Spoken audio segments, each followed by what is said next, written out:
We had this little premise when we started talking, when we first started having these conversations, and it was just funny. We kept ending up on these ideas that sounded.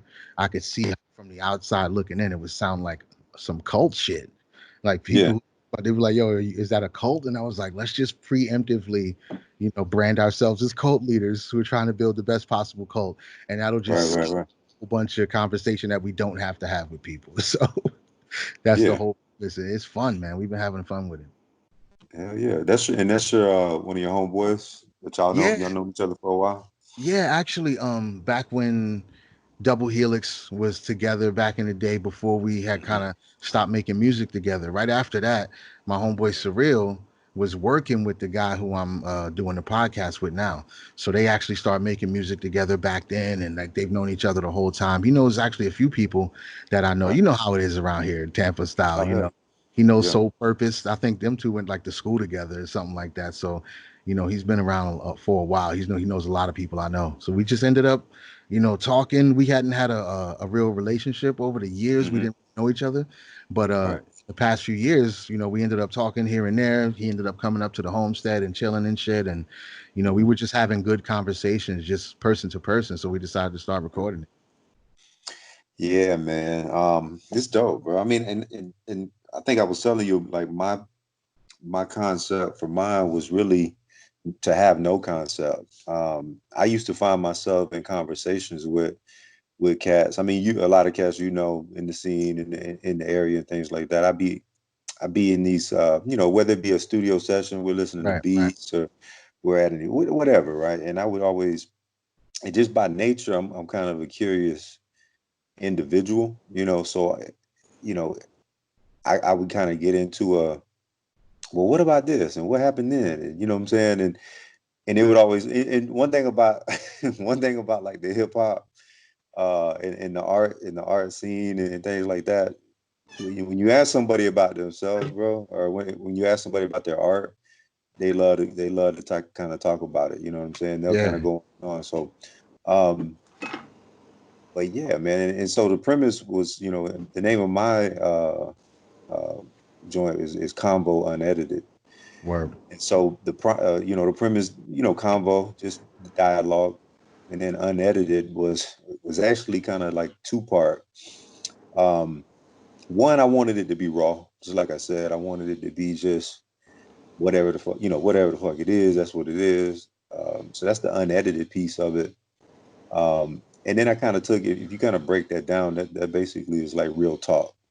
If you right, take compo, you take on that, it's real talk. So, right, but funny enough, I was trying to think of a name that would have some kind of, that would kind of roll off the tongue in a certain way. You know what I mean? And when I first came up with it, there was a Mark Echo store in Brandon Mall that we had done some events at, and um, and I remember his Echo Unlimited, right, uh, that whole brand, right. and the Rhino that Oh he yeah, and the oh Rhino yeah, that he, classic. yeah.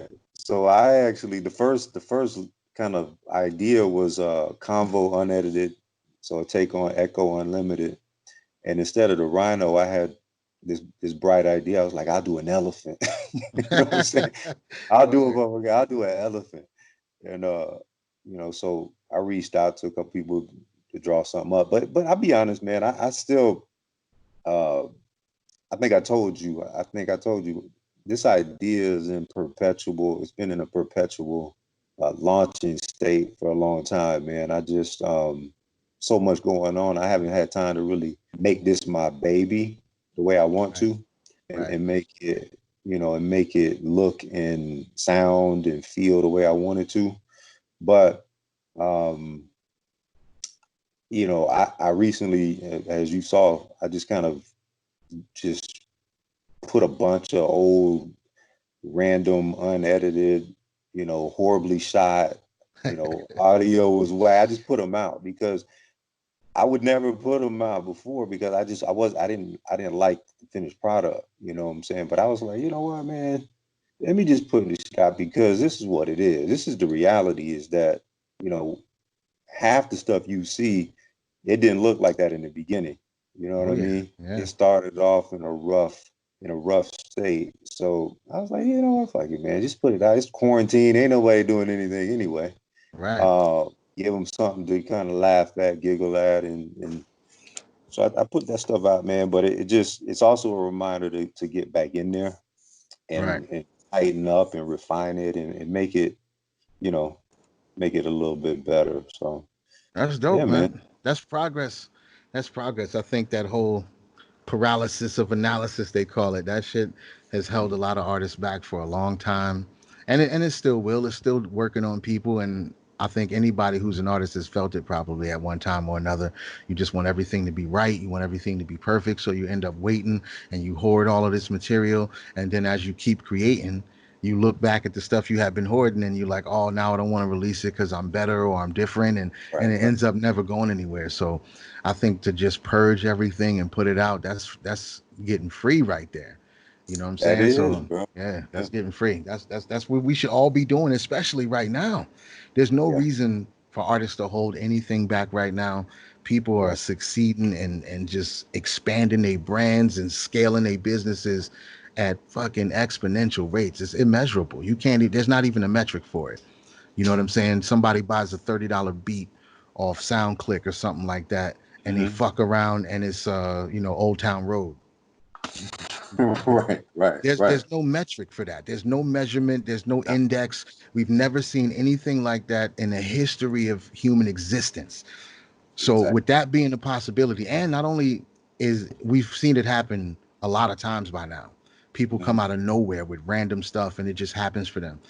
Not and Yeah, that's not even counting the people who we don't even know, we've never heard of, that are absolutely successful in their field and we have no idea who they are. yeah, There's people getting 100 million streams and we don't know their name. yeah. So you know what I mean? So Great. there's no reason not to put everything out at this point. Just everything, put it all out. Yeah, and it was a weirdest thing too, man, because I put out. So what I did was I put out some old music that we had worked on as a group as the basics. Um, just because, bro, because like sometimes you put stuff out, and I've never been like an in your face. Here's my music kind of artist. Um, in a time period where you kind of had to do that, you kind of had to be like, hey, listen, everybody, Yeah, stop what yeah. you're doing, press play. I always kind of hated that, right? I always kind of hated that, and I think I told you, my approach with a lot of stuff is I really like people to stumble upon it, and for an artist, right, for somebody that's trying to make this a career, that's a horrible business. That's a horrible marketing plan, right? Yeah, absolutely. But for me, I never really cared about that.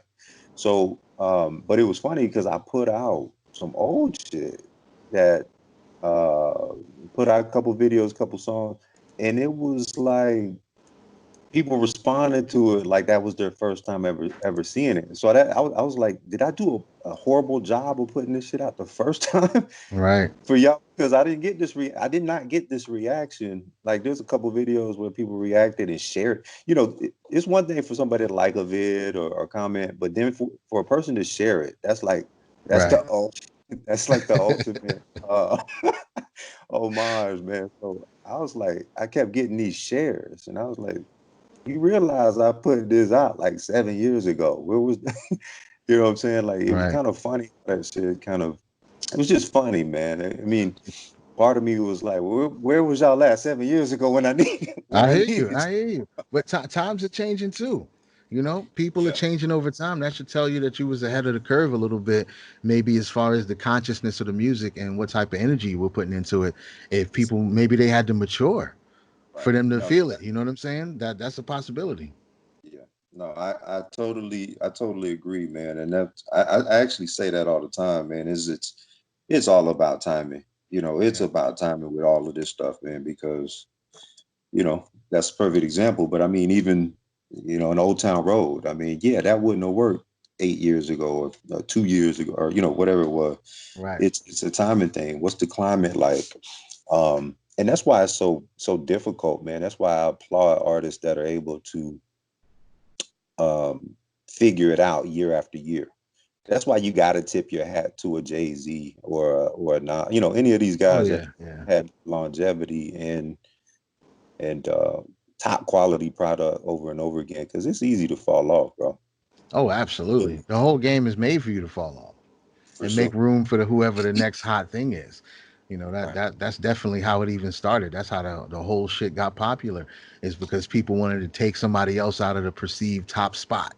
Like there's Right. not enough room for all of us, kind of idea. But yeah, there's definitely a formula, and there's Mm. people who can attack that formula once they figure it out and just yeah, you can't you know what I'm saying? You can't deny it. When you Yeah. hear it, you know what it is, even if you don't vibe with the content or whatever. Or when you hear it, you know why it's different. Right. Right. You know what I mean? That happened to me once. I was in visiting New York a couple years back, and me and my homie was in the car. And we were listening to a couple other people's music, and he put the CD in. People putting different CDs in the car and all these different things, and one person's CD didn't work. Right, Hmm. so it's like, oh, the thing ain't where is it the CD player? Is it acting up? Like, I don't know. Let me put in this other CD to make sure it's still working. And he puts in a Jay-Z CD. Bro, when that beat dropped, it was just like, wow, it's a whole different world. We were just sitting Right. in the car listening to local music kind of thing. And when that fucking, it was just like, oh, that's why it's different. Yeah. It's a whole, just the production, the mix. I didn't even hear any words yet. Just the Right. Right. whole tone of the music was like, yeah, it's different. Yeah. Yeah. Yeah. And it's you know, that was always when I did when I was heavy in the music with the basics, and I definitely want to, man. Well, I shit, man. Let's start like I kind of want to go back, because for one thing, when it comes to like our area, like the Bay Area, Tampa Bay area, um, in the music scene here, bro, like when we started, we were like, okay, this is a duo. It's two dudes rapping. Wasn't a lot of that. So I thought, and then I kind of did a little bit more research, and then I stumbled across a Double Helix project. I think it was on Tampa Hip Hop Yeah, or yeah, something definitely. along those lines. Oh yeah. And bro, Tampa Hip Hop, that's a whole nother Oh, conversation, man. bro, listen. That was a whole galaxy in and of itself, bro. That was a different world. But it was just as beautiful as it was terrible at the same time. There was so much going on, but it was lovely, yo. It was an amazing situation for real. If you look at it, man, it was kind of the Facebook before Facebook, Yeah, bro. oh yeah, 100%, one hundred Um, percent. you had your trolls, you had your fucking trolls, bro. You had your beefs. It Yeah, was all there, bro. You had the whole, all the ingredients. everything, whatever you wanted was there for you in heaps. Yeah, yeah. The whole Um, other world. yeah, but I think I came across. I mean, I came across a project. Because I don't know how active you were on there. I think you were still you were a guy that still was in the cut, and I want to say Surreal was a little bit more present on there. I think he was the one that maybe posted it. Does that sound right? Yeah, probably. Cause Okay. yeah, I was definitely in the mix on Tampa hip hop, but I wasn't talking about music much. There was like Hmm. so many conversations going on and troll parties, and so it was Hmm. always just jokes and clowning, and there was no very few serious conversations took place on Tampa hip hop for me. So so if somebody was posting music, it was probably surreal, and I Yeah. don't think Balance was on it at all. The DJ, he I don't think he even bothered it much at all. Right. How did y'all meet, man? How did you and Surreal end up meeting and setting all At that up? at an open mic. I think it was Kless One. It was at the Orpheum, of course. And Hmm. I had been here in Florida maybe, I want to say 2 years at the time. Okay, Two from years. York. I'm from New Jersey, from Newark. Yeah. So Okay. I moved from Newark, New Jersey to Pennsylvania. You know, when my lady got pregnant, we had our first kid. I was like, I can't do this in Brick City. I gotta Yeah. go. So I left to Pennsylvania. Then I ended up coming to Florida, and we've been in Florida ever since. So I have been I had been here for 2 years, and I heard about this open mic. I think it might have been. I think it was Got Skills. I think it Damn. was called Got Skills. It was one of those. Yeah. So me and a couple homies I had, we had been rapping around the way to people I knew was smoking with and shit, and it was like, yo, you gotta go, bro. So they made me go to this thing, Mm-hmm. And I went there. We got on the mic a couple times, and Surreal rapped. I rapped. There was a few other people. I think High Collide was there. Oh shit. Laws was. I think Laws was there. It was just all the heads. All the heads were there. Right. And Right. Surreal, he's been here. I think most of his life. So he was already hometown hero. You know what I'm saying? Mm-hmm. And after we rapped, and I was about to leave, we got off stage and everything. Him and he was with a dude named Decibel who produced a couple joints Right. on Double Helix album. Mm-hmm. They both just rolled up to me and was like, "Yo, son, you kind of nice. What you doing?" And I was like, "Nothing." So we just Yeah. started. We exchanged numbers. We started hanging out, and the album was probably 70% done when uh when they met me. They just had some stuff that could use another verse, and I had verses. So Mm-hmm. most of it was cut and paste. Some of it we did together, but Mm-hmm. we just did it, and it just happened. And we nobody put that much, it was really organic the way it happened. We none of Yeah. us were like, "Oh, we're gonna do this thing." They were just like, "Yo, you rap kind of good. Come hang out with us, and we go record some songs." I was like, "All right, cool." Yeah. Yeah. And the relationship actually got built from that, just from wanting to do some music together. Yeah. And y'all were in the And studio together and doing all that stuff. So y'all yeah, built. Yeah. yeah, Built that. that's how everything got built. Me going to the DJ Balance's house, and Surreal would meet there, and we would just listen to beats, and or we would hang out at Decibels and come up with stuff. He would spit rhymes that's going on the album because it hadn't been recorded yet, so he would Mm-hmm. just kind of spit rhymes over beats, and I'd be like, "Oh, I got something for that," and I spit a rhyme, and they'd be like, "Word, let these two belong together now," and we put Yeah. that to Yeah. the side, move on to the next thing, and everything that all the vibe and the energy that came from us doing shows and the later songs that we actually worked on together really just got built from us hanging out in that time. You know Right. what I mean? And Right. we just got to know each other. It was a good vibe and some good music came out of it, man. It was a dope experience.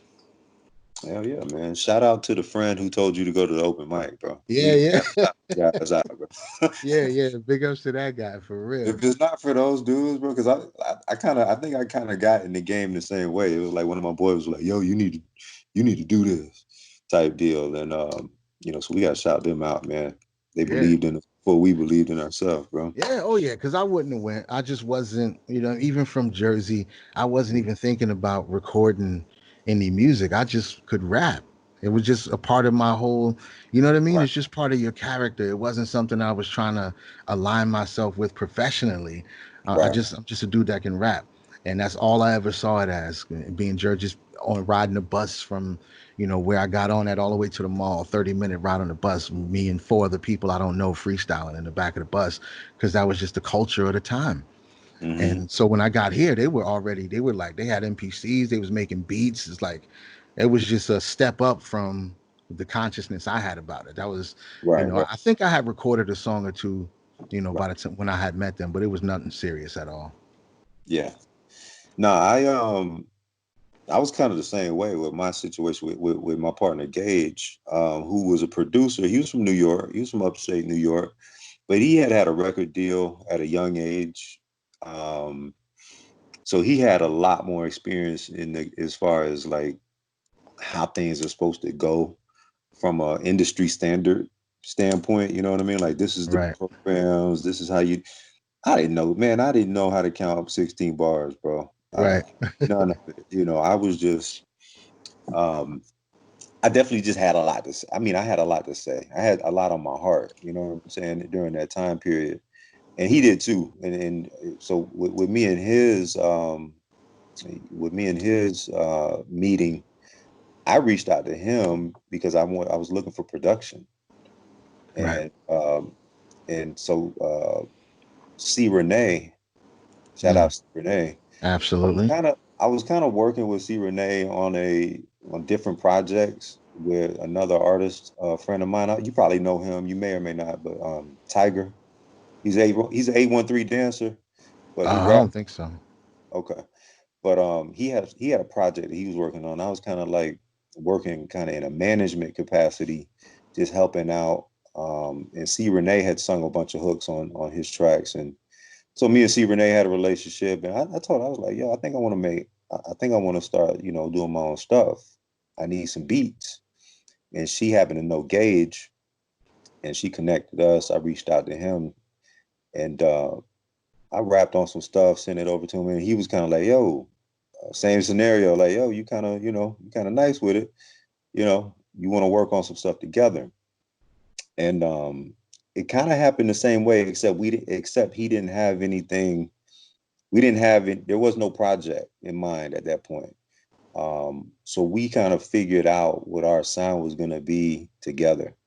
And we started off trying to do what we thought people wanted to hear. You kind of go through that Mm. process of what is it that we're doing.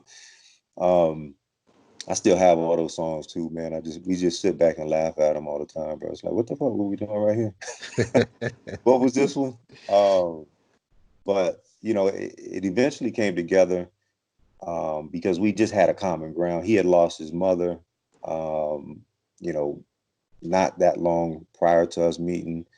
I was mourning the loss of my grandmother, who was like my mother, um, who raised me, and the whole 9 yards. So we were kind of speaking from that same place, and you know, anytime you can probably attest to this. Anytime you're speaking from kind of a place of pain or that's within you, the music sometimes is so good, man. Mm. uh Mm. it really just comes out the way that you want it to, and that's kind of what happened, man.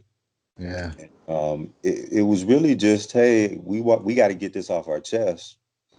And lo and behold, we started doing, started meeting people, um did a couple of little shows, little open mics.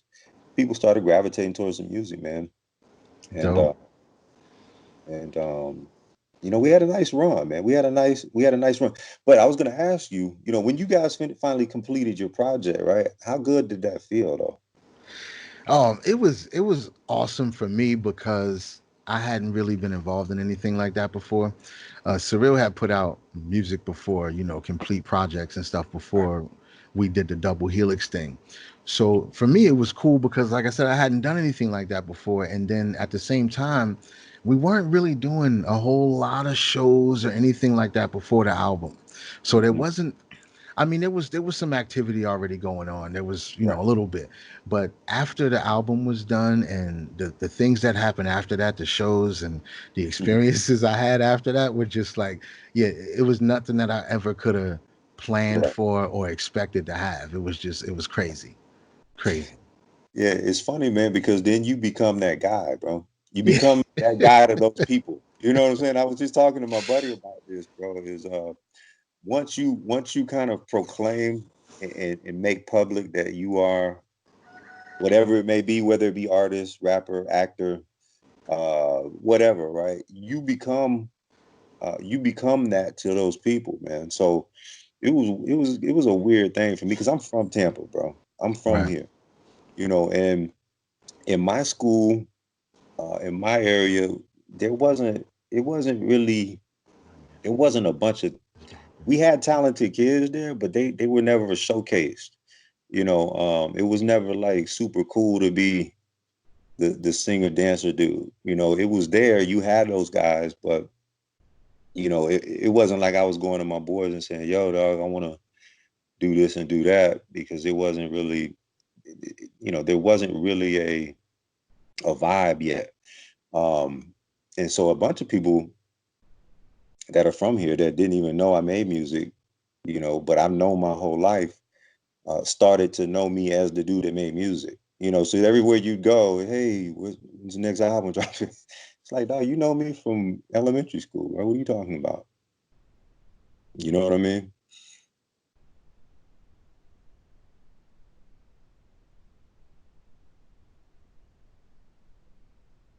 Did I lose you, bro? My bad. My bad. I lost Oh, my. you was on Sorry mute. about that. Yeah, I Yeah. forgot. I was saying it was different for me because I was a transplant. So just Hmm. coming here, I didn't have any other friends or any real associates outside of those experiences. So I Right. had my family at home. I had, two or three people from around the way that I had, made friends with and was hanging with and shit like that. But Right. every other connection that I made in Tampa was through that whole music experience that I had. Hmm. So it was a lot different for me too, because I was a stranger to everybody, you know what I'm saying? So, and that probably had a lot to do with it too, because Surreal, like I said, was here. He was making music. Everybody knew who he was, and they were already working on the Double Helix stuff. But when we kind of like linked up and put shit together, it was a huge boost to energy for sure.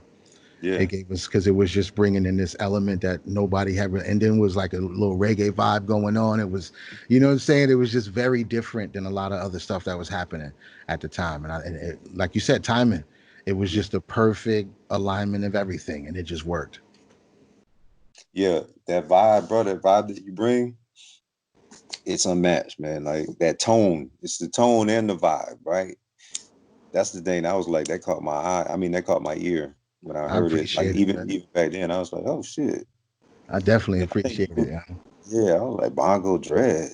What's going on here, man? What's yeah, going on? dude. Because you would just pop in, because after that, like after I'd hear it, like I wouldn't see you. I wouldn't hear that. I'd be like, okay, 'cause you was kind of Andre 3000 in the game before Andre 3000. You were just popping up on shit, then dropping this heat and then vanishing and shit. I was like, okay, I gotta get to know this dude, man. Yeah, that Real. was always my energy too, you know, because I never really identified with the posturing and shit. That I noticed a Hmm. lot was going on. Is I know it's hip hop, so I get it. You know, there's a lot of competitive energy and stuff Yeah. like that, and I didn't really dig it. You know, it's Hmm. hard to have conversations with people who are and not everybody is like this, and the people who are not like that are the ones I have the best relationships with to this day, from back from then. But there's Right. a lot of people, you try to have conversations with them, and you can tell that the whole energy is like this MC versus MC thing. You know, Hmm. you're that guy, I'm this guy, and it's not even, it's uncomfortable. So I got in the habit of, I mean, even us, they used to, Double Helix would make fun of me about it, Surreal and Balance, because right after the show was over, I'd just be ghost, bro. I'd be ghost. I would get there early and I'd help Right. Balance set up, and I'd be carrying turntables and records, and I'd do all Yeah. the dirty work beforehand. But after Right. the show is over, I'm done. I'm out of here. Yeah. Yeah. That sounds familiar, man. Yeah. Uh, yeah, that's the beauty of just of being the rapper, bro. You don't have to carry no turntables and fucking instruments and Yeah, all the I other. help out on the front end. I help out Right, on the right. front end. But once it's over, I'm Yeah. ghost, bro. I'm Well, you ghost. know, we did a run with tribal style backing us Wow. for a couple of years, man. We Yeah. had a nice run with them. Oh yeah. Um, and I remember the process, man. We would carry, help them carry all that stuff in, man, because we at one point we had, for bigger shows like we did Janice a couple times, and for those types of shows, we would have the full band. Yeah. We would have Belinda would come out and bring his percussions, xylophone, tongas, the whole, bongos, um, the whole nine. We would have background singers, and then we had a horn. Say we had Kenny on trumpet, Tom on sax, um, and I think we also had another horn player. But it was those times, man, where we were like, okay, man, this is intense, bro. You got to Oh get up yeah. there, sound check, and you know, Yeah. A um, lot of work. Take responsibility. You know, it's responsibility because you yeah, know what you're about to do, the power that you in connected to. A travel right, style, bro. That's my favorite. Dude, if I had it my yeah, way, bro, I'd be rocking with them twice a week. You know what I'm saying? Like they're just sure. the dopest experience to stand with them and rock a Hmm. show, man. Because they're just so powerful. They so on point, bro. Like Right, I've right, never worked with musicians that they read your mind. yeah, And I'm sure yeah, you know this, bro. They oh read for your sure, mind, bro. yeah, But if you could have practiced something for a week with them, and you yeah, get on stage and you feeling a little bit different in the moment, before right. you even glance over at Mugabe, he already he's you know what I'm He's saying? He already in already there. on it. TK's already doing the drop for you. It's like exactly that's just what I was Right, about to right, say. I yeah, appreciate you. Like they're yeah, just too dope, bro. They're too dope. no doubt. That's the illest ever right there. And I've seen some of them shows too, so I know exactly what you're talking about. Right, yeah, they got that Real for energy, man. It's that family that family energy, bro. yeah. That they bring to the table. Them island vibes as well, So yeah, a lot of good memories rocking with them, man. they're each characters, bro, in their own right. You know what I'm saying? So, but Yeah, everybody, they're all dope, man. For yeah, real, for real. And yeah, Janice is a dope place too because like that's the biggest place that I've ever rocked at. With the lights and the height of the stage and like yeah. it's a different experience being there. The sound is crazy, Hmm. unbelievable, bro. That's I mean, I want to know what's going to happen with spaces like this in the future with everything going on right now. Did you open for somebody at Janice, or what? What was your show? Um, who I don't even. Oh, was it Morgan Heritage? Maybe Okay. I think it was a reggae group that was there, Morgan Heritage. I feel like, and it was some. I don't remember who it was. It was another one more recently, a Yeah. couple years back, but that I rock with them. It's just dope whenever, man. They're amazing, man. And to be on that type of space of that magnitude with a band like that is like you don't get. Not many people get those kind of opportunities in life, yo. How It's a long big you deal. think it'll be till we get to go back to like places like Janice and shit gets back to normal? What do you think, man? I can't even imagine. I mean, with everything that's happening right now, the way it's all lined up, even no matter what side you look at, it seems like it could just be, or we could just be on our way to a new normal. You know what I'm saying? And that might be hard to put into perspective at first, but Yeah. these kind of things happen, and before you know it, people not even thinking about what it was like 10 years ago. It'll be the Right. older people maybe reminiscing, but the younger people coming up, they're not really missing out on nothing. Imagine 10 years from now. 5 years from now, a kid who's 10 years old now, by the time he's 15, Mm-hmm. he's probably never been to a live show in his life. You know what I'm saying? So what is he really missing out on? He's consuming all of his music and media online on his phone and his VR headset or whatever it is. He might, who knows, man? Who knows? But I don't see any way that I don't see a road back to what we knew as normal. I don't see how, with all of this hoopla and all of this stuff that's happening, are people just gonna take their mask off and just go into a room with 200 other people and drink alcohol?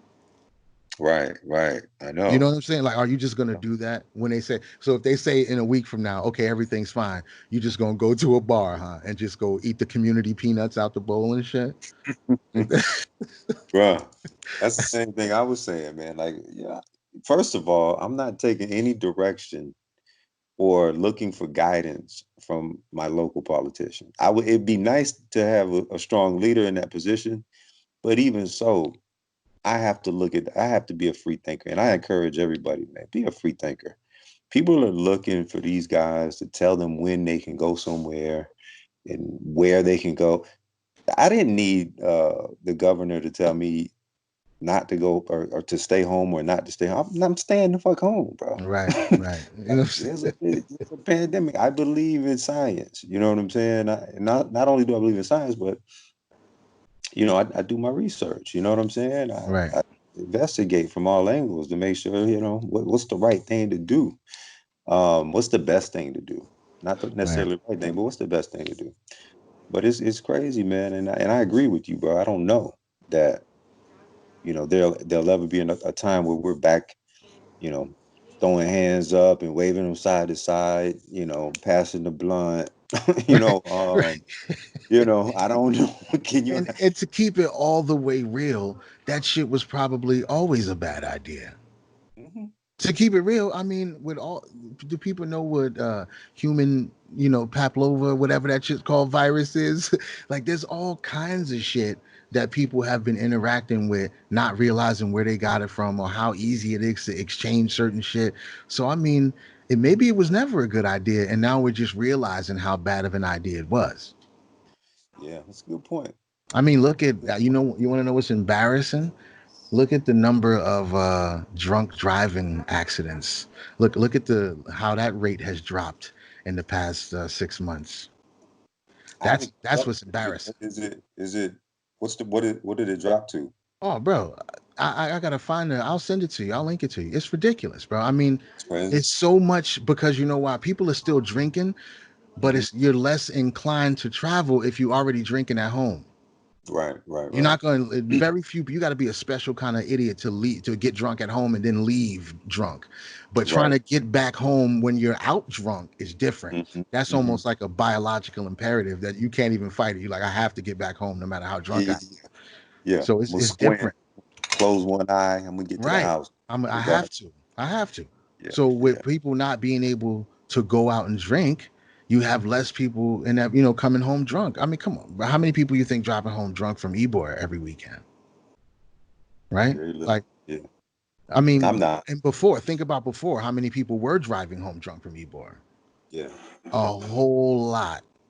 A Yeah. whole lot. Even to the point where the police around Ybor don't even give out the tickets like they can, like they're able to, because that Hmm. causes problems for the whole, the exchange. If people leaving your place drunk trying to get to their cars and they getting tickets as soon as they get to their cars, that's Hmm. going to cause a problem for people coming to your bar to drink. Right. So Right. they let that shit slide because it's commerce. I get it. Everybody got to get their money, but that shit might be over. You know what I'm saying? And if it is over, it's going to be hard to make the argument that it's not some type of progress. Crazy world, bro. Yeah, dude. I mean, it is. But I go to ODS if they were serving juice. I'd still go. Yeah. I Yeah. don't know what their revenue would be. I don't know. You know what I'm saying? I don't know the money game. I don't know. Maybe serving juice is not viable, but I would still go. Right. I'd still go to see my people. I still go to eat jam dish. I'd still go to listen to, some DJs. I would still go.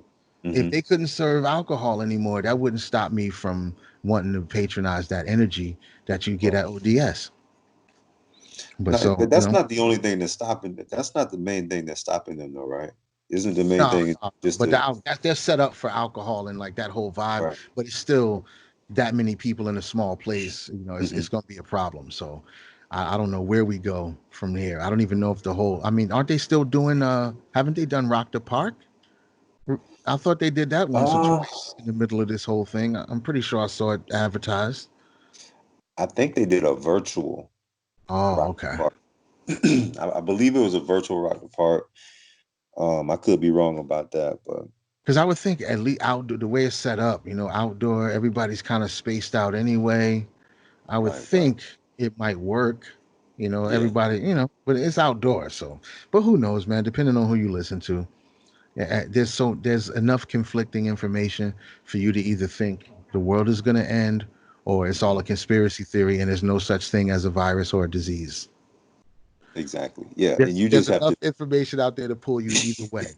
So it's right, however you're wired, you're right, gonna lean towards. Most people are just shopping for conclusions. They're not really doing research. They're just mhm, they're carefully picking out the things that already coincide with what they believe, and then they attach that shit to it, and that's all they need. that's all they need, and whatever it is they really want, they're gonna go and find supporting evidence to back Absolutely. up whatever it is they want. Like I want to be done with the quarantine, so everything I pull up and look at and go by is gonna support my reasoning. Right. Uh, yeah, man. I'm done, bro. I'm over, bro. I would love to go and hang out with my friends, man. Like I feel like I've virtually cut friends off, bro.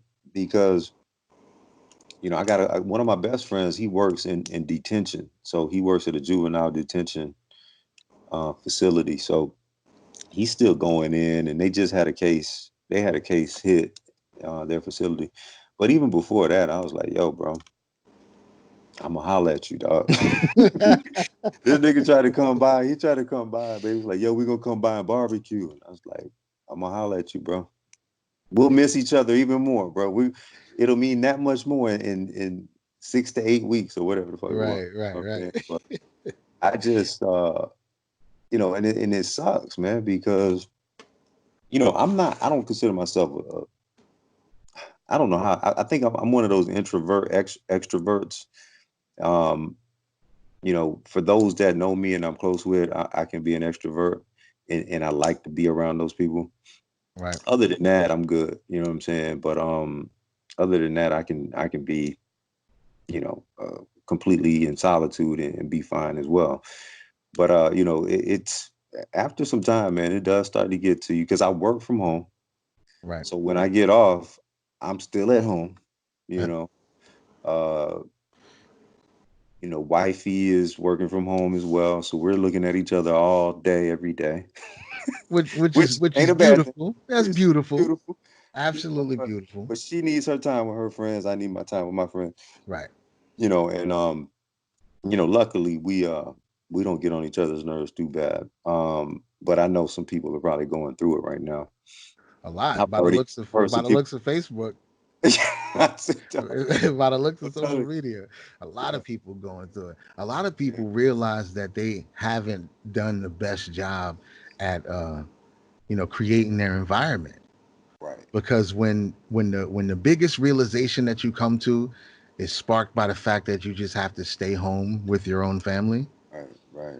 if that's what did it, Yeah, bro. if that was the exacerbating factor, all I Mhm. had, I ended up having to stay home all day for a few weeks with my family, and it made me put shit in a different perspective. It's like, wow, I feel like you screwed up somewhere along the line, buddy.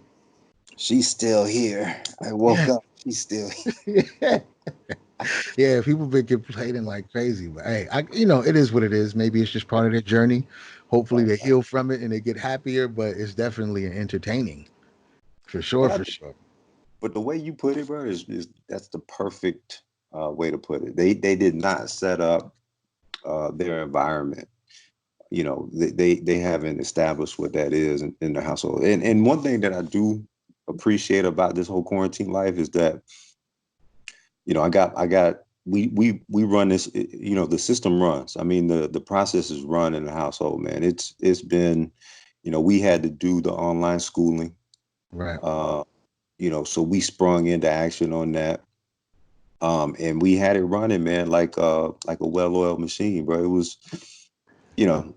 there was respect level in the house. There was, outside time. My kids got honor roll this year, both of them, my two Beautiful. sons.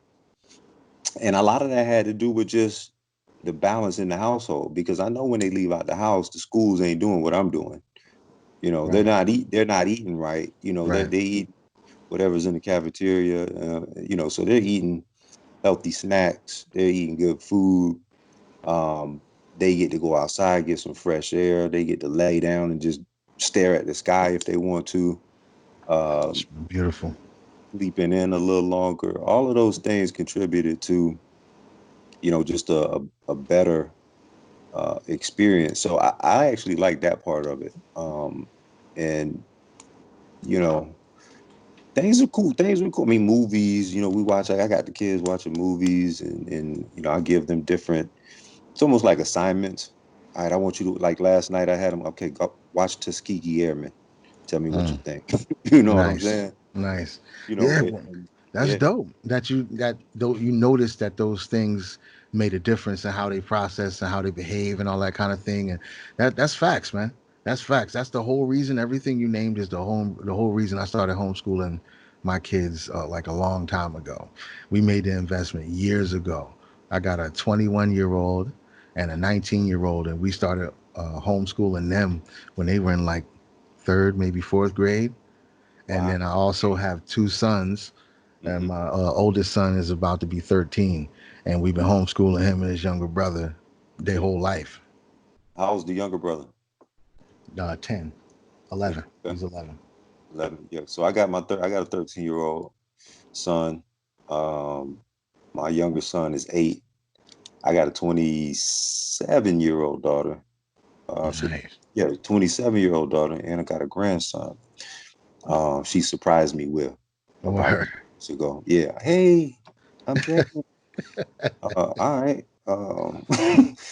When did that happen? But yeah, so they've been in the house, they've been living with us, and so there's that whole dynamic. Um, so I mean, it definitely positives, man. Definitely some positive, definitely some things that came out of the quarantine lifestyle that I hope remain. Um, but overall, man, being in quarantine and being in this kind of bubble that we're in right now, it kind of, what I've seen is that it kind of drives people more to the internet and more to these the negativity of social media. It kind of Yeah. drives people towards it. And we as humans, in my opinion, we're so we learn so much by what we see, and it's we're very visual learners generally, human beings. And as we continue to go towards the social media piece, and we see the negativity, it's going to breed more negativity. Mm. And that's kind of what you're seeing, man. You're seeing this implosion of just, you know, it doesn't matter what the fuck it is right now, bro. You can tell them, you can say black, and then the other person gonna say white. You can say mask, the other person gonna say no mask. You can say Right. vaccine, the other person gonna say no vaccine. Trump, the other person no Trump. You know, we are at a point now where we're getting back into our tribalistic ways, man. In my opinion, it's okay. You're on that side. Well, this is my side. Um, it's very tribal again. It's very territorial again. It's all or nothing with a lot of people, man. Yeah. And they just don't have any other outlet. You know, Yeah. they're trapped in the house. All they have is, whether these stories be fake, real, you don't even know anymore. You don't know what's what. These are robots, It's right? facts. It's Putting facts. this shit out on the net, man. And these are robots determining what our feelings and emotions are going to be. And that's to me, that's the scary part about it. Yeah. About quarantine.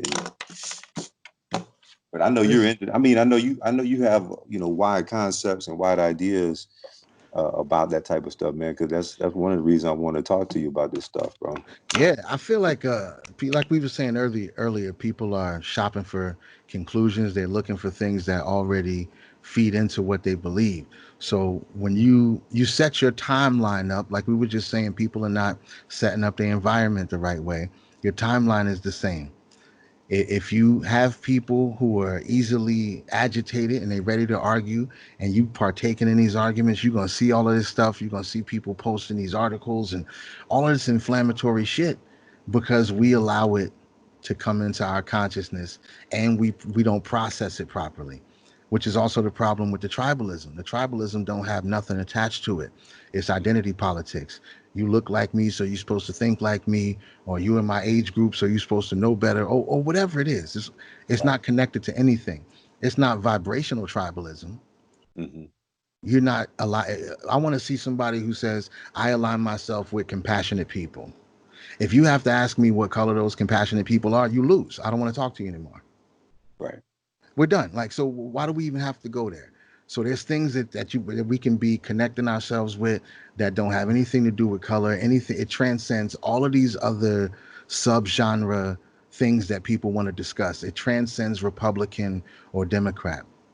If Yeah. you say somebody went out and handed out a bunch of food to the poor, you don't ask them, was they gay or straight, Right. or Exactly. was he a Republican or a Democrat? I don't care. If he's giving food to poor people, that's the homie.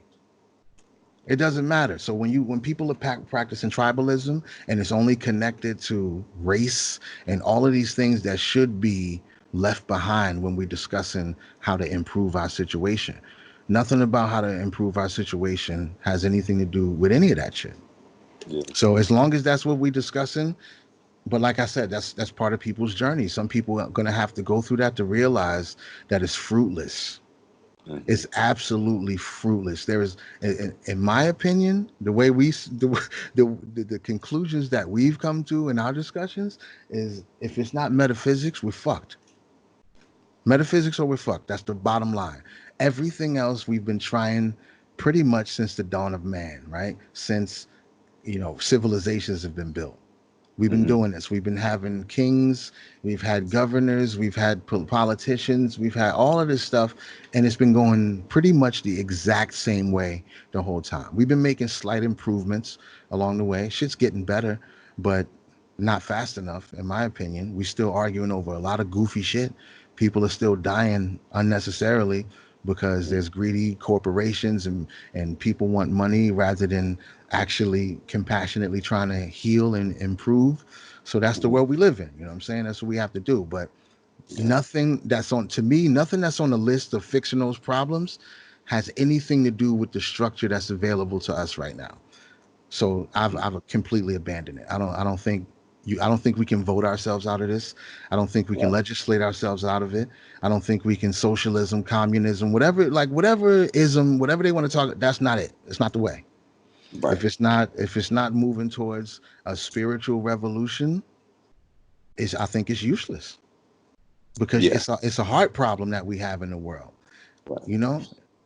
And Which trying to is get trying to get a bunch of capitalists to think that way in a metaphysics standpoint is damn near impossible. right. So you got to let them work themselves into a corner because the good thing about our reality is that I don't have to engage with that shit. I don't have to be quantumly entangled with none of that shit if I don't decide to. Right. You can still do whatever you have to do to make your revenue and not be connected to that anxiety, that's fucking all of that bullshit. They tell Right. us that's what it's supposed to be, but it don't have to be that. Right. So this is something that I just come across from doing, the research and study that you do just to try to improve yourself, right? Like we just trying to get better. We read shit and we, even if you get to the place where you say, okay, I'm just going to try to eat better, or I'm going to wake up a little earlier, I'm going to meditate. Like Right. discovering all of those things leads you to this place where you realize that perception, the perception we have of our reality is everything, and Hmm. it's pliable. You can bend it, you can twist it, you can. It's not.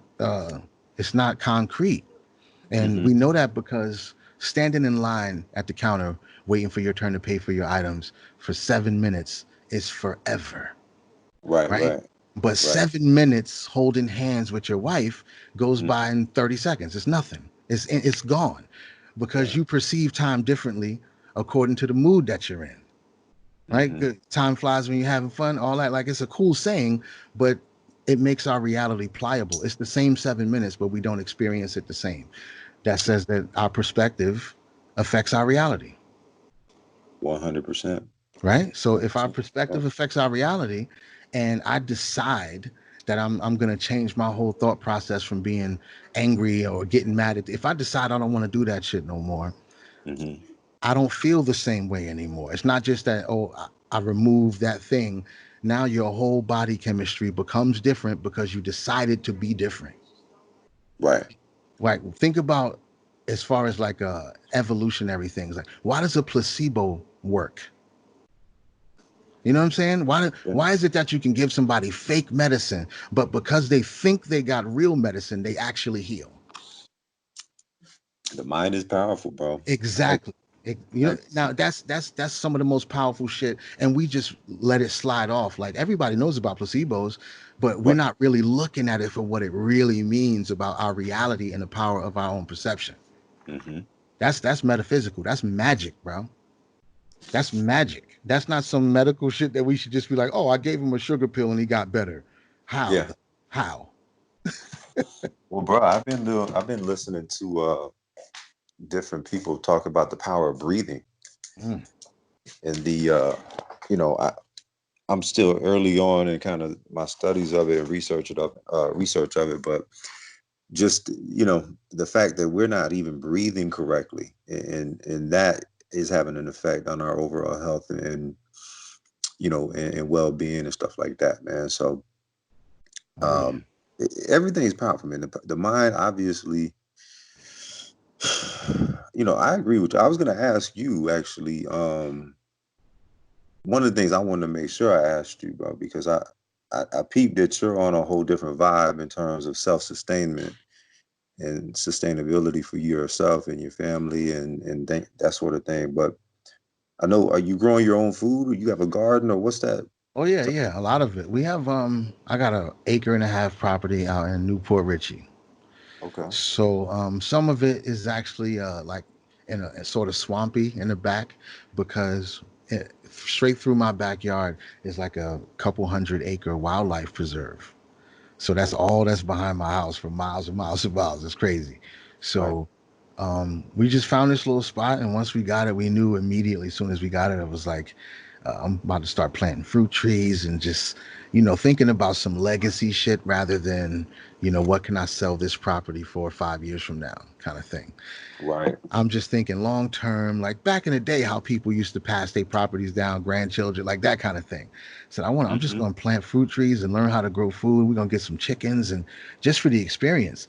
And then once I started doing it, once we really got into it, I realized I was like, yo, this is basically what life is almost supposed to consist of.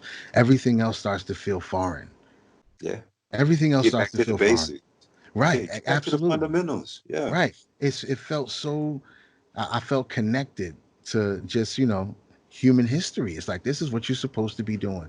We should all have some type of experience in growing our own food, some type of relationship with nature on a regular basis. If it's possible for you to do it at your house or wherever, even going to a park, but the act of planting seeds and seeing the ratio of how things come back, and it's some powerful lessons in growing your own food Right. about expectations, about patience, about just everything, anything you can think of. Yeah. I that's part of the schooling that my kids get. We go outside and we work in the garden and we talk. That's All the dope. lessons, all the lessons are there. All the That's lessons are dope. there. So that's just part of it. I love it, man. We got almost 30 fruit trees right now, almost 30.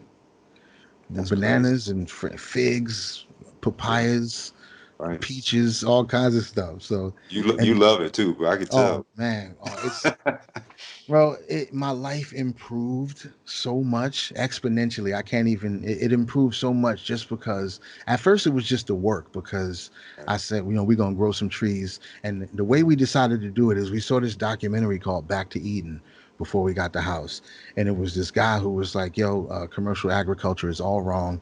They're doing the dumbest shit ever. They're destroying the planet. And this is how you're supposed to grow and garden. And he was saying, all you got to do is cover your soil, just put mulch down or straw, whatever it is. Keep the soil covered. And it's like, oh, they don't do that on farms. Like that's not what you're used to seeing. You see dirt. And Right. so I watched this documentary and the way this guy's soil looked and the way his trees were growing, I was like, we need to try this. It was just some common sense Mhm. that I wasn't aware of because of what Right. we know about uh, conventional farming. Right. We Right. thought Right. farming was the hardest work and you gotta dig up the ground, you gotta put fertilizer in, and that was Mhm. just my consciousness of it. And this guy was saying the exact opposite. He's like, just throw some mulch on the ground and leave it alone and it improves. I'm like, how does that work? That's not what they're doing. But Let listen, nature do it. Let nature do its thing. exactly. Get out of the way. He said Right. the best soil that you can find pretty much in the world is on a forest floor, right? Hmm. And the lesson there is nobody's doing nothing to that. Hmm. Nobody's going in there sprinkling nothing, spraying nothing. Everything's falling and dying on top of each other, decomposing. It's just a perfect system. And that's the best soil in the world. So I was like, so all I have to do is mimic a forest, just cover the soil and leave it alone. And I did that. And we in Florida, you know what the soil is like in Florida. It's pretty much just sand. Man, listen, in my front yard right now, you got to dig down pretty much a foot deep to get to the native soil. Wow. Everything else is just mulch and biomass that we've been piling on top of the soil. And at first, we could grow just about nothing. It was just Hmm. trial and error. Everything was dying. The bugs was killing everything. And then we just learned about biodiversity and how you can't just go put a tomato plant out in the middle of the yard. It's like putting a piece of candy on the ground. It's sugar. Hmm. It's unnatural for this plant to be here by itself. So everything just comes in and eats it. But Gotcha. if you take your time and you plant some onions and some flowers and some other things to create a little community, then the Hmm. tomato plant thrives. Not only just survives, it thrives now. You put Right. in there's flowers that you can plant that there's the bugs that would normally eat your tomatoes, they like the flowers more.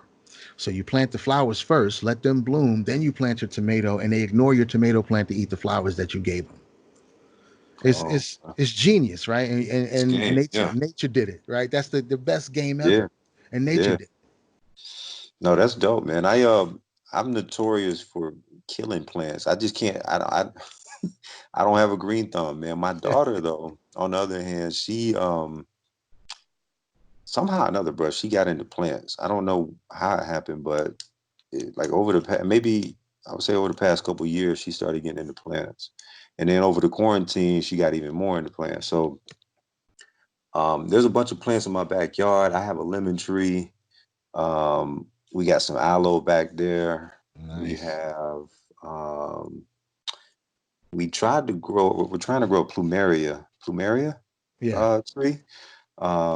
So we're in the early phases of that, and it's kind of hit or miss. We don't know. We took it from her mom's house, from my wife's mom's house, because my wife is half Thai. I don't know if I told you that, but her Word. mom's from Thailand, and so her backyard is like a mini Thailand, bro. And it's just like you said, it's just as you described. It's left alone. It's not, it's you got bamboo trees back there, Yeah. plumerias, and then the garden and stuff like that. So um, as I said, her mom passed late last year. We took one of those plumeria trees and wanted to plant it over here. So we've been keeping an eye on that. But I definitely want to I'm gonna definitely check out Back to Eden. I want to Yeah. check that out because we got a little space back there to do a little garden and stuff like that. So I definitely want to do that. It's Um, awesome, man. It's so easy. It's yeah, so easy when you change the perspective of what you think it takes to grow stuff. You know what I'm saying? It takes very little shift in perspective to become extremely successful in gardening. It don't take a lot because really all we're doing is getting out of nature's way. yeah, That's really all we're doing. We don't have to change nothing. You figure out what she wants to do and you just help her do it. That's it. And that's no the whole doubt. perspective that we've been using here. And we got trees that we moved around the yard and we had this tree for 2 years, a fig tree. Moved it Hmm. here, wasn't happy, never grew. 2 or 3 spots, put it in one spot. The next year it blows up and we've been getting figs from it ever since. It's like it Oh, took a while. I didn't just leave it and ignore it and let it die. But it took a while, but once it found its rhythm, it's found its good spot, it was on. So yeah, we got chickens because the chickens we let them free range and they scratch and they poop everywhere. That's free fertilizer, some of the best fertilizer you can get. They eat our food scraps and compost. We give it to them, so we barely have to feed them anything, and we get eggs. So yeah, we got a couple rabbits, basically yeah, just for the manure. They're cute and all that, but I like rabbit manure for the garden. It's yeah, awesome. So it's some of the best stuff you can get. yeah, You can go to some places and buy a 50-pound bag of it for like $30, or you can get you a couple rabbits.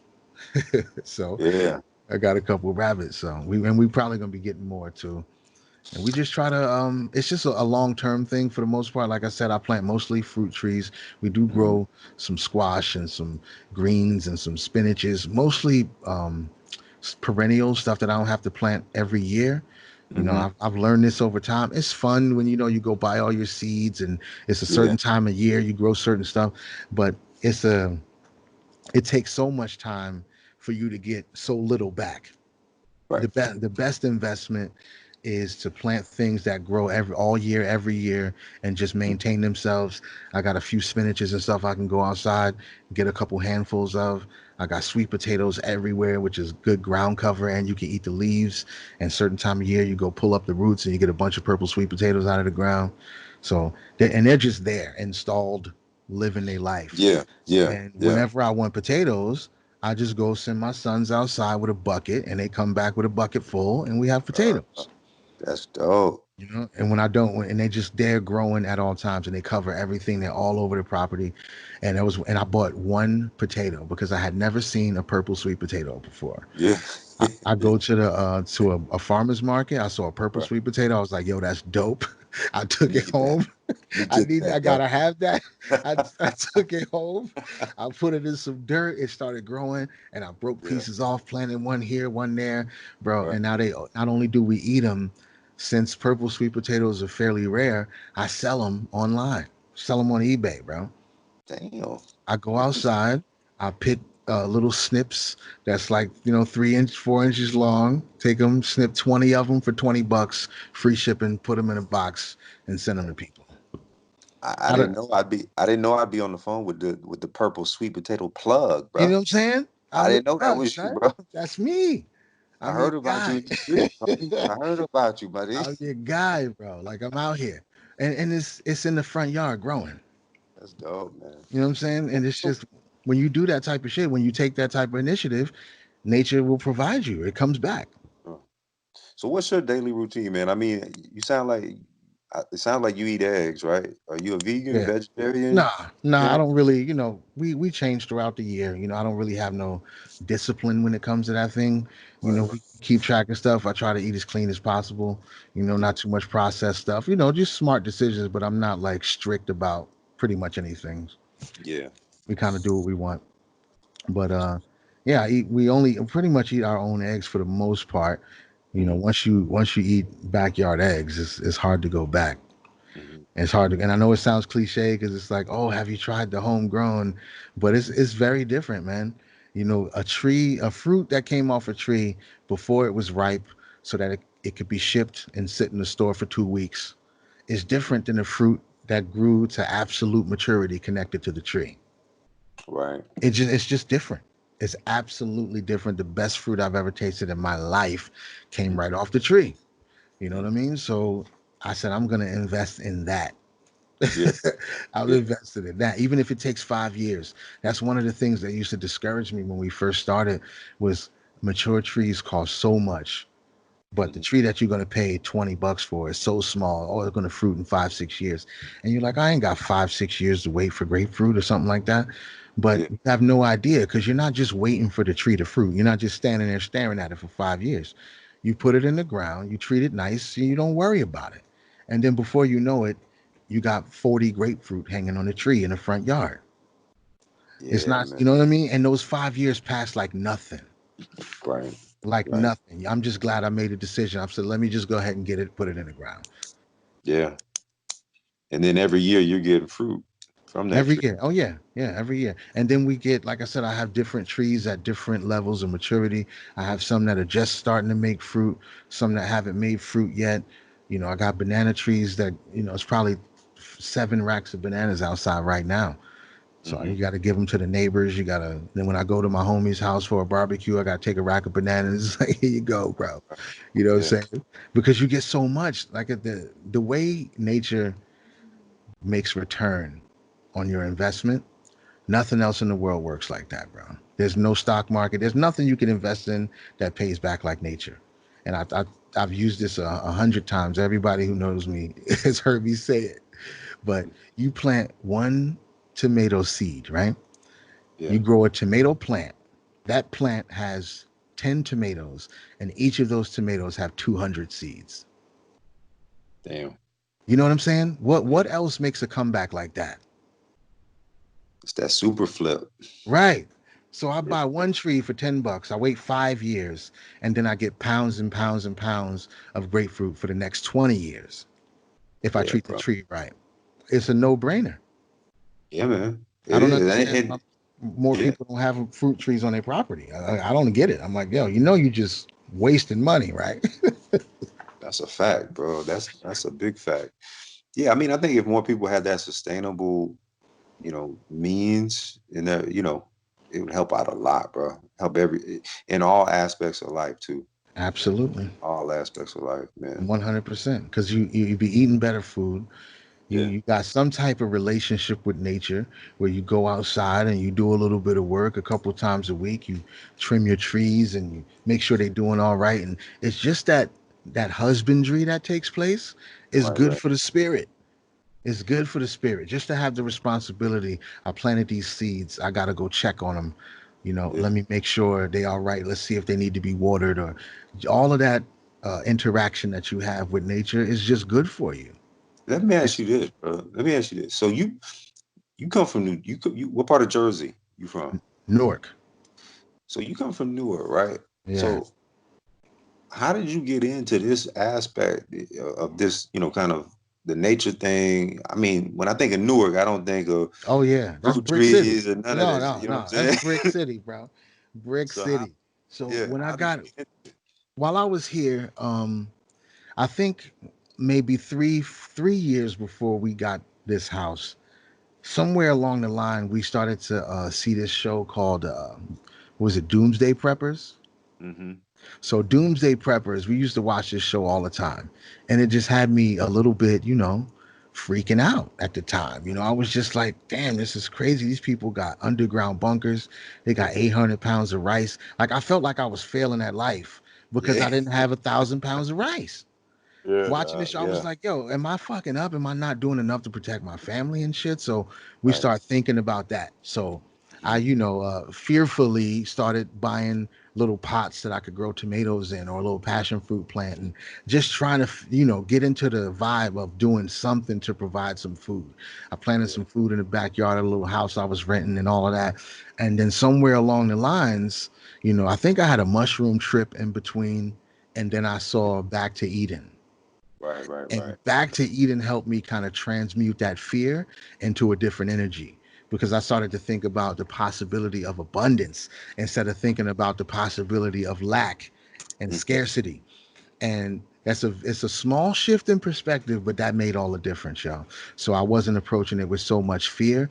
I started coming at it with love, like, oh, this is Right. going to be awesome, this is going to be beautiful, my family's going to enjoy the fruit from these trees. And that's just a different mindset and a different energy to hold.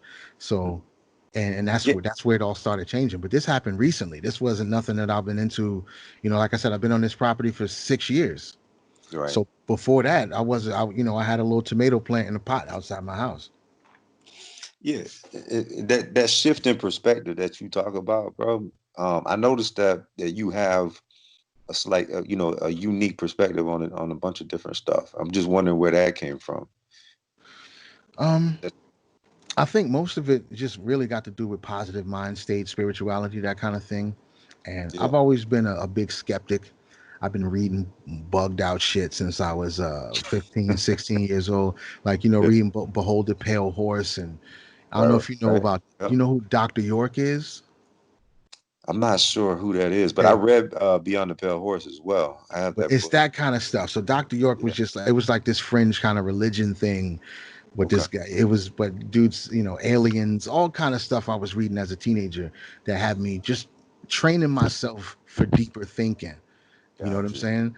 And that's what it is. So most of this stuff, the conclusion I came to is that it's not really there for you to become married to, or to sink your whole consciousness into it. It's just Right. something that opens you up and makes you able to receive these different ideas later on down the line. So I've always kind of been like that. I met my lady the same way. She was sitting in the park in Newark, New Jersey, sitting in the park just reading a book and shit. I was like, holy shit.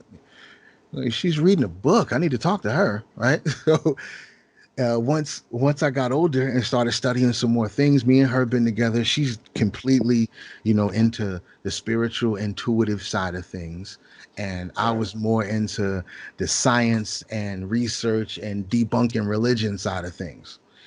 So through all of those studies and everything that we were kind of going separate ways in our consciousness, throughout all of that, we kind of met back at the same place, which is what I was talking about in metaphysics and quantum physics and shit like that, talking about how our reality is pliable. And right now, science is basically confirming a lot of stuff that ancient religions have been talking about for thousands of years, and they're finding it in their science, in their quantum physics. So I'm like, okay, so I went left, my wife went right, and we met at the same place. So that's pretty amazing to me. So I was like, this is Right. where it's at right here. This is where Yeah. it's at. The science and spirituality are not mutually exclusive. So Nah. once that got unlocked in my head, that science and spirituality didn't have to be separate, things started to make more sense. And really, just deciding to have a positive outlook is what changed everything for me.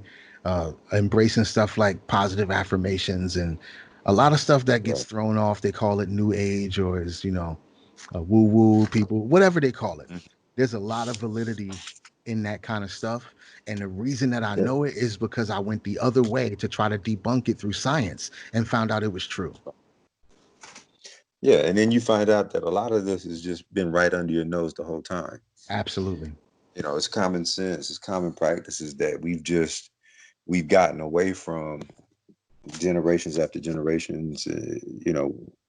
Technology, the creation of that has pulled us away from you know our true path, man. Right. And I feel the same way, bro.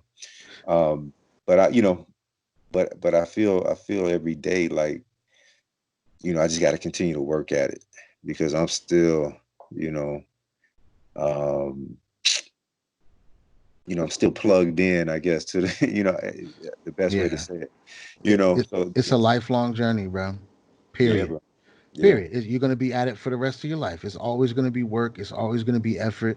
And people, I think anybody who takes spirituality and self improvement seriously has to accept that. There's no destination here. right.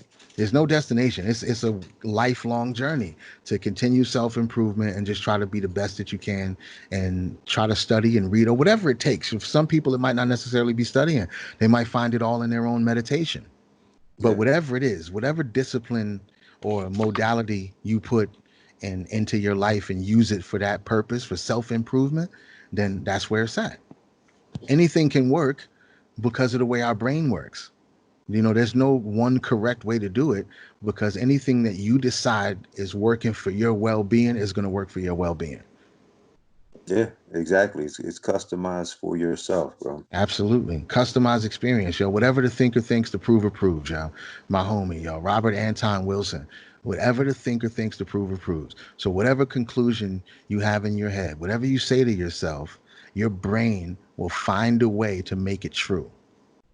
I tell It'll, that, sh- tell that to my kids all the time, man. yeah, it'll find a way to make it true. So, whatever you Right, speak into existence, your brain and your activity, I'm telling, it'll lead you right to it.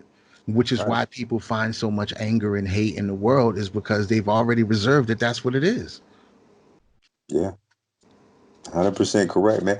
I tell my boys all the time, man, because they're athletes, right? So I put them to the test when it comes to physicalities and working out and trying to just being healthy, right? So as soon as they say they can, I tell them, I say, this is what I tell them. I say, as soon as you open your mouth to say the words that I can't do this or I can't do that, your mind will start to believe that, and your body will not be able to do what it is that you're asking it to do. Like whether it be jumping.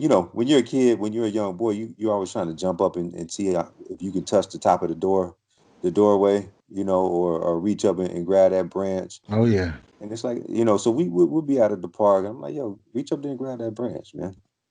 Knowing that, I know that he can do it. You know what I'm saying? I know what he's capable of. Oh, I can't do it. Well, as soon as you say you can't, now you're not gonna be able to do it. It's just that Yeah. simple. You know Yeah. what I'm saying? Your body will believe that. Your mind and your body will start to believe what you say. Absolutely. You And the know? collective consciousness at large too. Yeah, I heard this thing about the 4 minute mile, Yeah. how nobody thought it could happen. They thought it was inhuman, like not Right. humanly Right. possible. You cannot run a 4 minute mile. You'll have a heart attack. It just can't be done. These are doctors who were saying this type of shit. It just Yeah. can't be done. And then somebody ran a 4 minute mile. And he said he did it because he visualized himself crossing the line at 3:59.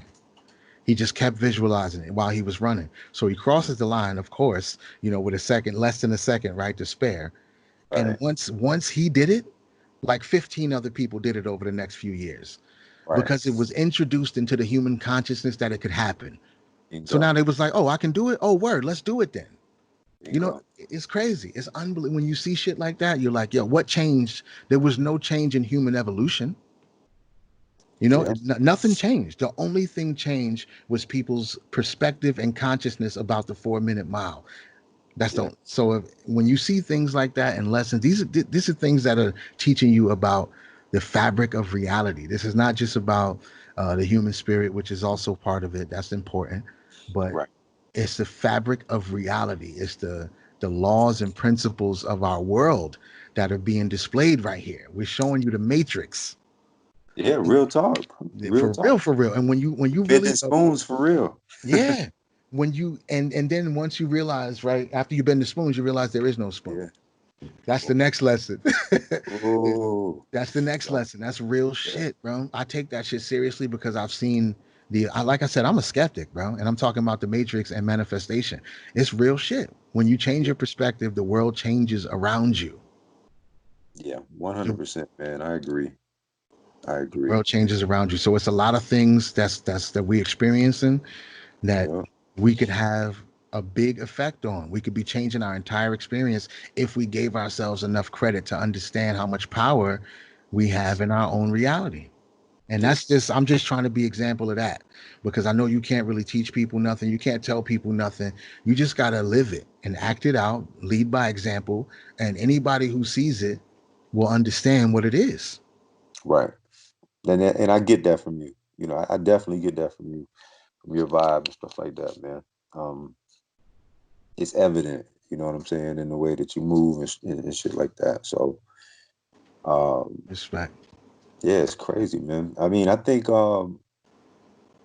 if we can kind of, if there was a way to kind of show people, you know, obviously you just got to do it by example. But if there's a way that you could just like express that to certain individuals, man, in all aspects of life, it would just change the total perspective on things, bro.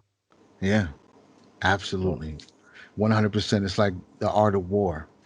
You can apply it to every situation, any aspect of life, no matter where you are, what station you at, what level you at. If you get your hands on the art of war, you can improve your situation, because it's not just applicable to warfare. You know what I mean? If you have a little bit of mind power and you can change the perspective of what's being taught and look at your world and see how you can apply those same principles to what's going on in your life, you can improve. And this is the same kind of thing. Metaphysics, quantum physics teaches us this. And if you can learn that and look at your world and look at your life and apply some of that with some spiritual teachings, and you can see real world changes, not just theoretical or maybe real world, right? So when you say somebody, and this is a story I heard this from this dude named Dr. Joe Dispenza, who I read a lot, and Hmm.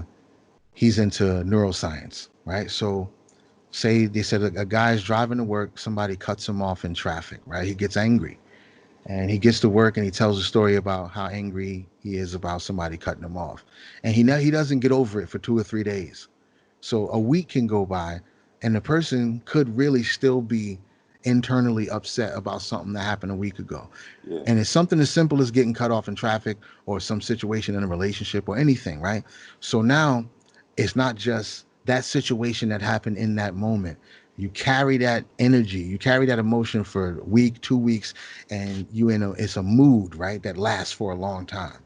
If you Yeah. don't break that mood, it can last for months. Now it's just your personal temperament. Now this is just how you are. Right. and Right. and you Right. can forget, you might not even be conscious of the thing that set you on this path. Now you're just an upset, uptight individual. That's just how people know you now over time. And it could be Yeah. anything, and of course things compound, and it's not just the guy that cut me off. You find more reasons to be upset, and this just becomes your world. That Right. shapes your brain chemistry. The neural pathways in your brain look a certain way when that's your reality. So if something changes, even something like people take mushrooms and things Hmm. change, but if something changes and you decide to break those habits and change the way you think, which is completely doable. Hmm. If they were to take a picture of your brain a year after you made that change, it would physically be different, That's just crazy. by you changing your temperament. So you change your mood and the way you think, and the picture of your brain changed. That means your thoughts become hormonal reactions, and those hormones change your body chemistry and trigger your brain to remap the neural pathways just by you making a decision about your attitude. What's up with this? That's pretty amazing to me. You know, it's funny you mentioned mushrooms, man. My partner just asked me about mushrooms and have I ever taken them, which tells me he was about to take some. Yeah, And he probably. called That me. He'll call me every now. Have you ever tried this? Like, nah, yeah, nah. that's All right, I'm usually how that goes. yeah. But yeah, Uh, that's what they're for. That's what that interface is for. And people have known that for thousands of years. And now science is studying them and using them to treat depression and PTSD, because it helps you remap your neural pathways and see more. It helps you break the cues of depression. It becomes harder for you to get depressed with psilocybin therapy, because it changes your brain to be more grateful about life. And how simple is that, right? It's like, yeah, that's what I'm saying. A lot of this stuff is just getting back to the basics of thinking Yeah, it's of super the process, simple. you Super know. simple. If people realize how much power they had, they could take some control and start exercising it differently and make some serious changes. Some changes that they think right now can only be done through getting prescribed drugs or any all a whole host of things that people are doing that's self-destructive because they think they're powerless. And that's the problem, you know what I'm saying? And not only is it, spirituality, certain branches of spirituality has a way of letting you know, and those places coincide and intersect with what neuroscience and quantum physics tell you about the power that you have to change your own reality through perspective. Think about what use it is. Humans have this brain that's super complex that you can recall emotional events and you can trigger your body to release hormones that make you feel like you reliving it. So if Right, you think about a heartbreak or something, your brain chemistry doesn't know the difference between the right. actual heartbreak and the memory of the heartbreak. You suffer almost just as much. Suffering again, yeah. Right. So if you can trigger your brain to send you those type of hormones, what if you instead of thinking back to a terrible moment, what if you think forward to something that you want to experience that's positive? Then your brain sends you euphoria hormones. Right. So if your brain is sending you euphoria hormones about something that you want to do in the future, you haven't done the thing yet, but you've already got the reward for doing the thing. Right. Yeah, that's a perfect point, man. I mean, even if you're thinking about, getting ready to go on a date with your girl or a girl, Right. and you start to get excited, man. Right. You start Right. to, yeah, bro. That's a hormonal reward. That changes your body. That's a real world, measurable physical response triggered by thoughts. Right, right, right, So thoughts become things very easily. You know what I'm saying? So that just tells us instead of us just kind of experiencing these things in the wind, we can deliberately create those conditions and get the reward from it to improve our situation. So if I know I can trigger those type of hormonal responses in my body, well, I can do it anytime I want. yeah, So why not take advantage of that? In meditation, why not envision a future version of yourself that you want to be and be rewarded by the idea of that future version of yourself? And that what that does is in real world, like I said, it reshapes your brain chemistry. So it's going to anchor your actions and more align your actions with reaching that place that you want to be, because you're not just thinking about it flippantly like, oh, I want to be rich. If you right. meditate on it and think about what that means, what that responsibility is, what you would do if you were rich, where would you buy your car, what kind of clothes would you buy, what would your voice sound like, what type of Build shape a would you be world in, around it. build a Yeah, world around it. You know what I'm saying? That makes you more familiar with it. And if you think about what quantum physics says, it's attaching you, quantumly entangling you to the possibility of that reality. So right. it makes it more likely that you'll actually live that reality if you can effectively visualize it first. So I think it's powerful enough to explore. Like, why not? Why not get into this space? Why not make it part of my life? Why not just live my life like that? Meditate every day. Think about the best possible version of myself. Teach my kids how to do it. Let that be how I'm informed. I'm not moving around the world maybe as I am right now today. I might be moving around the world in the way that I think my future highest divine most evolved self would move around the world. I'm going to be like that person would be. Yeah, you're dropping jewels right now, bro. A lot of a lot of information, bro. Like, you know, because I look at I see somebody like yourself, and I see that you have a clearer understanding of that, and your place in it. You know what I'm saying? And I'm just now kind of getting to that point, man. To be honest with you, I was the type of person that would hold on to anger. I didn't release it. I hold a grudge. Um, Memories uh, were traumatic. You know what I'm saying? And luckily, for whatever reason, bro. And I don't know if you agree, but I think some people just have this ability. They're born with the ability, but luckily for me, man, I always had that internal voice Right. that I would kind of that was just fucking blood raw. You know what I'm saying? It's just real. Like whenever I'm on some bullshit, that voice, that conversation, that internal conversation, I could always, almost always count on that voice, my conscience, God, whatever you want to call it, um, to say, yo, to just tell it, to just be blood raw, be real, Right. with me, and having that kind of having that internal dialogue has led me to a point of, without even really knowing it, meditation and manifestation in some cases, but I'm not where I want to be with it. Like I haven't really fully jumped off the cliff about it, like you say, Right. like Right. Right. meditating on it and really, really putting all my efforts into it, like really thinking about it the way you just described it. You know, what happens if you manifest euphoria? I haven't even thought about that, Right. you know. But it makes all the sense in the world, right? Because yeah, when I have those traumatic thoughts or those memories that I don't want to think about, I know how that makes me feel. You feel me?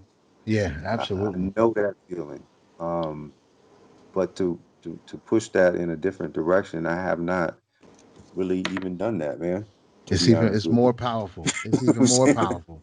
But Yeah. this is something that humans go through. It's not just you. It wasn't just me. It's all of us. It's a brain mechanic. You know what I'm saying? It's not just according to how you grew up, or that's all part of it, epigenetics and everything else. But it's a brain mechanic. It's a part of your brain that used to warn you and tell you not to go out in the dark because a saber-toothed tiger is going to kill you. Hmm. It's that part of your brain, and it was very useful when there were saber-toothed tigers running around. But there's no saber-toothed tigers now, and it's under stimulated. It doesn't have a whole lot to do. So now it's going to make you have anxiety about Karen at work. Even though that's not a life or death situation, nothing's going to happen, but it has to chew Well, on something. It's got yeah. to have something. So it's going to make you stress about this or worry about that. Or it's going to bring up old times when you embarrass yourself by saying something stupid so you can feel that embarrassment. And your brain becomes addicted to the hormonal response. Even if you perceive it as negative, like I don't like feeling like this, it still becomes addicted to the response. So the thought goes straight through, you dwell on it, you spin on it, you dig down into it, and it gets worse and worse and worse. And it's just your that center, that fear amygdala shit trying to get some stimulation. So it's feeding your body fear hormones.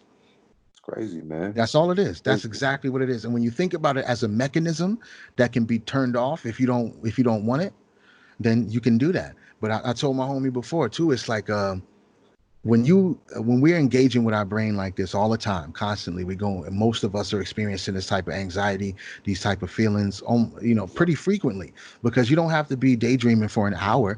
It could happen in a matter of minutes. You can think about something that gut wrenches you and shit. It's like, oh, let me, try to get this out of my head or whatever. And we engage with it so often, it becomes so regular. It's like if you were to go to a bar every day and order a double shot of whiskey. You know, Yeah. after a while, when you walk in the bartender's just going to pour a double shot of whiskey.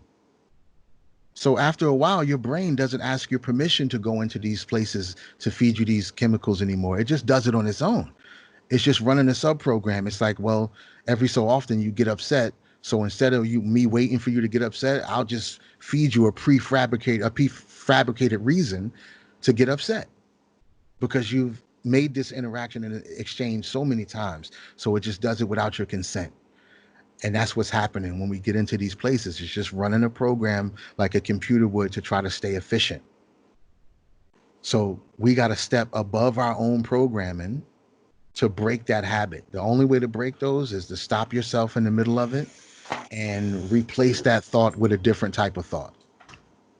It's not enough to just stop Man. it. It's not enough to just be like, let me not think like that. You got to replace it. Yeah. Okay, I'm not going to think like Yeah. that. And you know what? I don't feel like that. I'm a better person now. Life is beautiful and I'm grateful. And then you go on with your day. Right. But when you do that, what you're doing is you're giving your brain an index to at least get to the point where it creates a 50-50. Now it's not going to just go to the left to the negative. You building an index for it to go to the right and say, nope, I'm not going to do that. I'm gonna break that, and I'm grateful. Life is beautiful. So then the part that you're hoping for is that eventually your brain starts running the positive program without your consent, Mm. but you have to introduce it and pound it in Right, for it right, to right. learn that. So once you do the work for it to learn that, then you give yourself the 50-50 chance. Maybe every now and then when you would go down into a spiral, your brain will catch it without your consent because you built an index for it and Right. get you out of it. And then you keep working from there and you build it to where your first reaction is to compassion and to self-forgiveness and all of that kind of shit instead of going down the other road. But it takes Mm. mad work. Mad Just work. like anything, just like anything, just like Yeah. working out, just like yoga, whatever the case may be. Yeah. Condition the mind. And Yeah, most I people gotta. don't even understand that that's an option. Most of us are not even working with the idea that we can do that. A lot of people aren't aware that you need to or have the ability to reprogram your own neural No, pathways. not at all. Not at all. They don't have, any idea, And what you're talking about is even, that next level. You know what I'm saying? Like it's that next level.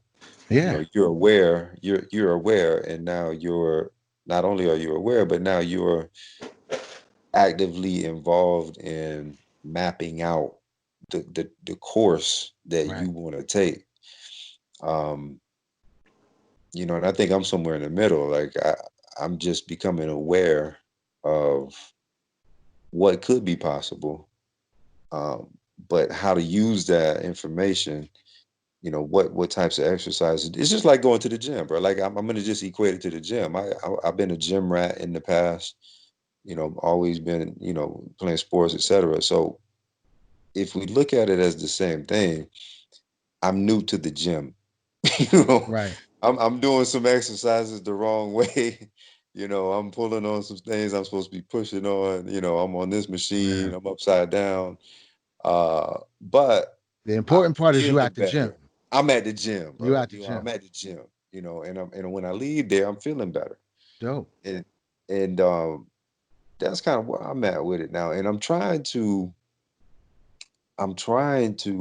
uh because to all my friends and people that know now versus who I was, that I'm so chill now. I'm the chill. Oh, he's so chill. You're so laid back. I get Yeah. that, dog. I get that all the time. Oh, you're so laid back. It's like, bro, if you only knew, right? If so you only knew. so if you Uh, had to identify if you had to identify something that you wanted to address, like the main thing that you wanted to address about making that progress, getting familiar with the gym, what would it be? the mental gym we're talking. Yeah. If I had to pinpoint one thing, oh man, that's tough. That's tough because there's a lot of I'm broken. You're talking to a broken individual, so there's a many pieces all over the Okay. place. Okay, so let me stop you right there. Yeah. Let me make this suggestion. Self speak, right? Right, right, Self right. speak is very important. So we don't refer to ourselves as broken. We are healing. Okay. That's what we're doing. We healing. We're not broken. We're healing. So that's a slight shift in perspective. Like Right. we said this a bunch of times already. It's just a slight shift in perspective, but it changes the way your mind processes the story you tell yourself about yourself. Mm, Because that's super important. yeah. That inner dialogue that sometimes we don't even keep track of. That Mm, it's important. Whatever the thinker thinks, the prover proves, right? yeah. So when you say I'm broken, what does that tell your brain chemistry to inform yourself about yourself? Right, right, right. Right. So that's things like that. It's really small shifts in how you look at things, how you say things to yourself, how you it's really tiny, but when you catch yourself, Yeah. once you introduce Difference. that into your routine, you Right. catch yourself noticing how much language you use that's not positive, that's not building Yeah. yourself up. You kind of Yeah. breaking yourself down a little bit and it's impeding your progress. It's like approaching that weight and saying, I'm never going to be able to lift that. Right. And we can't, you know what I mean? We got to accept more responsibility and power about our reality than that. So we got to speak the right way. And just visualizing the program. That's what that Right. is. Instead of experiencing the program, you visualize the program. So Hmm. if you were doing this work, if you were by yourself and you had something going on in your head and you catch yourself, instead of just experiencing what you said, you visualize it. You say, okay, why would I think like that? Why would I say Hmm. that about myself? And it might feel embarrassing at first. It feels kind of goofy and foreign and shit. But actually, why would I say that about myself? And try to give Hmm. yourself an answer. Explain why you said that. Oh, it's because of how I see the things from my past and the shit that I've been through. But you know Yeah. what? I'm not gonna see it like that no more. I'm gonna forgive myself. I'm gonna move on. Life is beautiful. I'm having a great day. And you walk it off. Yeah. It's all good. You don't have to punish yourself for it. You don't have to be like, oh, I'm not making progress. You replace it with some dope shit, some empowering shit, some affirmational shit, and you keep Right. it moving. And eventually you build up that your brain recognizes when it's time to do that. You'll be doing it Yeah. without even thinking. I'm glad you broke it down like that, because when you broke it down like that, I realized that I have done that. I have done that in the past as well. Um, so just like I call myself broken. That's that voice I told you before that just keeps it blood raw. That's almost Mm-hmm. like too straight up. Um, but I have one of the things that I like about that internal conversation that I have is that we go back and forth. You know what I'm Right. saying? Right. That conversation goes back and forth, and there's a challenge there. So whereas maybe that voice says, "Hey, you're broken," um, I have gone back in the past and been like, "Yo, uh, you know, I'm healing," or "Yo, why would you say that why would you say uh, that about yourself," or whatever the case may be. I have had those conversations, Right. um, and usually, man, that internal dialogue, it does result in just a clear consciousness from that point on, bro.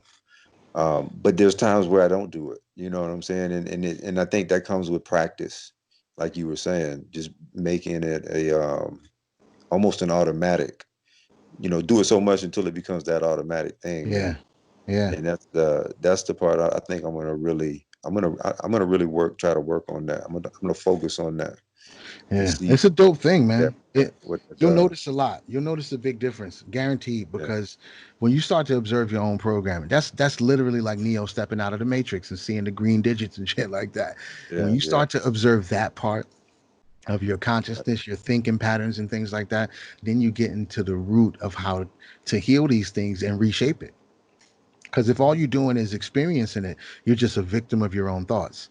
But if you observe your thoughts, then you have the perspective to change them, to figure out how to change them, how to approach it, and it gives you a whole new world of possibilities. most definitely, man. I didn't know that we were gonna end the podcast with the therapy session on my behalf, but damn, I'll take it. I'll Hey, get it how I live. it always goes both ways, yo. Every time I get a chance to talk like this and explain this, I reaffirm it to myself. You know Yeah, what I'm saying? And it just proves and reproves and relearns my own perspective that this shit is real, is possible, and this is what we should be doing with each other, is building and trying to, you know what I'm saying, just stay connected in light. You know what I'm saying?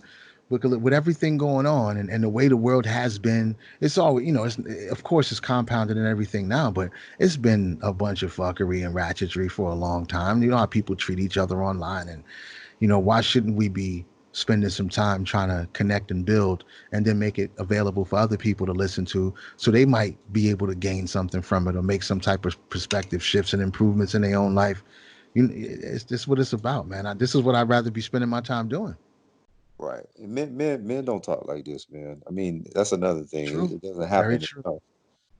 Very Um, true. it's a new thing. You know what I'm saying? I think we talked about this on one of the posts Oh yeah, about I remember. shifting masculinity and all that. So it was like, yo, Yeah, it's getting crazy out here. I remember. But Yeah. it's good to have these conversations, man. I like to talk about who's the best rapper and this, that, and the other, just like anybody, or best sports team. But my thoughts and my the things that interest me go far beyond those things, man. So being able to connect with a brother like you, who's kind of been there and is going through it and is kind of, turned the corner on some things, being able to reach back and say, yo, this is what it is. And, that's just, it's valuable, bro. So I appreciate it, man. For Man, I real. appreciate the opportunity, bro. Just, anytime we just link and build. And we got, like I said, we podcast and try to at least once or twice a week. So, Okay. we always trying to just have some good conversations and learn some shit and talk some crap and laugh and everything else. So, if you ever want to hop in on one of those two, it's always open. So, yeah, man, I definitely appreciate the opportunity to link and build anytime.